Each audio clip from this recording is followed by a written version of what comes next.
Well, guess what? Hurricane season starts on Sunday. That's right, and with it, a new season comes a new list of names. Meteorologist Christian Bridges is here to break down how that naming process works.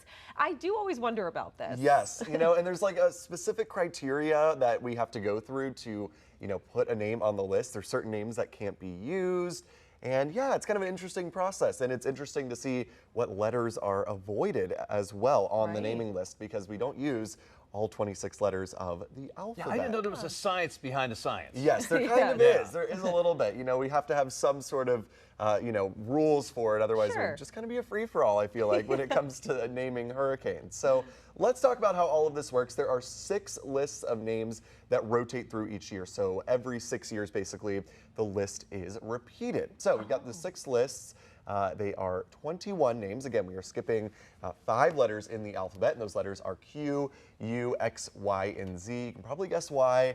Yeah, there's just not a lot of Q, U, X, Y, and Z names. There certainly are some, but if, we got a really bad Q name storm, like Quinn or something like that, what would you replace that with? You'd run out of names very, very quickly. So that's why they just play it safe, and they skip those names with those letters. So yeah, no Zachary or Hurricane Zach. Sorry, if you're watching and your name is Zach, you won't get a hurricane named after you. Now, this is not always been the case, but at this point, we alternate between male and female names, and it's actually, so one hurricane year will start with female, then the next year will start with male, and it will flip back and forth between male and female names until we go all the way through the list. And this is a fairly new thing. It used to be only female names up until 1979.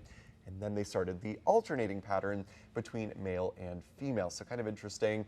Yeah, before 1979 all hurricanes were named after women. So kind of interesting to think they only started throwing in the male names fairly recently in our history. So yeah, all female before 1979. And if we get through all 21 names, which happened most recently in 2020, we go to an alternate list if they're all used. It used to be up until 2021.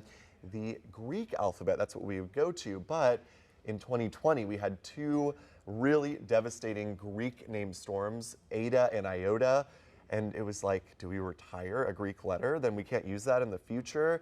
So there's a lot of confusion, so they realized, maybe it'd be better if we just had an alternate list of just regular names, so that way they could be retired if a storm is really bad. So it goes back through another list of 21 names, an auxiliary list, if we do exhaust all the names. And again, if the storm is really destructive or really bad or really deadly, it is retired and that name is taken off the list. I actually learned a new fact about this. I thought I kind of knew everything there was to know about hurricane retirement, but technically a storm is retired for only 10 years. So it could technically be added back, but in practice that has never happened before. It's always just retired for good, or at least as of this point.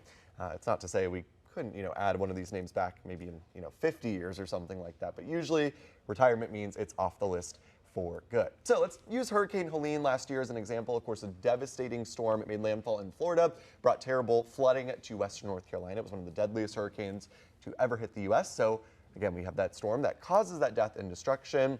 The WMO, the World Meteorological Organization, meets every year after the hurricane season, usually in April. Most of the countries in the world are members of the WMO, and any country that gets a hurricane can request to the WMO, we want that name retired because of the damage it caused to our country. So that's exactly what happened with Helene.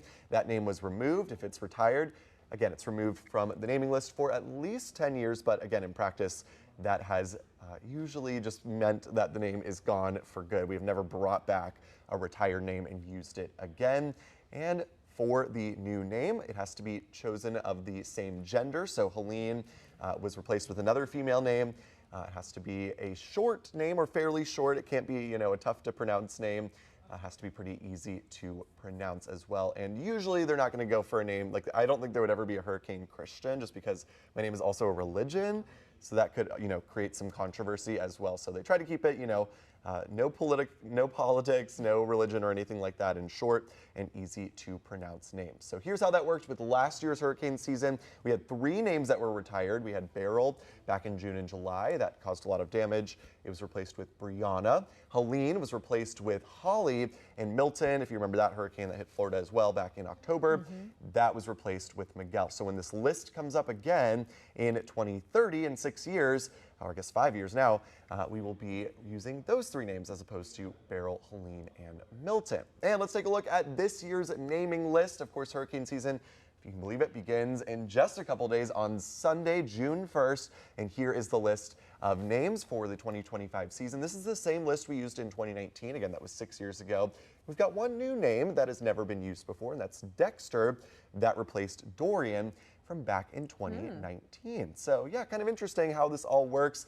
There very well could be a Hurricane Jeff one day or Hurricane Katie as well, because you guys don't have controversial names. They're short and easy to pronounce. So would not surprise me if, maybe we see a Hurricane Katie or Jeff in the future. Yeah, this totally makes sense because, let's say Hurricane, Helene, then if, like in the future, they're going to go, Hurricane Helene hit, well, which one? Which one? Right, I was just going to say the same right? thing. It Yeah. could be Totally makes confusing, sense. but also out of respect, for the devastation and just retire the name. Right. I mean, can you imagine, you're living in Louisiana and you hear, oh my gosh, another Hurricane Katrina has formed, the trauma that would bring back up, So there's a good reason that we get rid of the names and we don't bring them up anymore. Yeah, and some of the names are kind of weird. Olga. The one I was in New Orleans, there's one called Hurricane George. Well, these lists have been around since the 70s, and some of these names have never been retired. Yeah. So, you might think they might be a little bit dated. But if you've got any weather or hurricane season related questions you'd like to ask our Weather Authority team, you can email us at weather@wgme.com. Was that one I saw, Humberto or something? Yeah, I remember Humberto. I remember that on the list. That's one of my favorites, actually. Humberto. Lorenzo is pretty good, too. Ooh, that's a good one. George and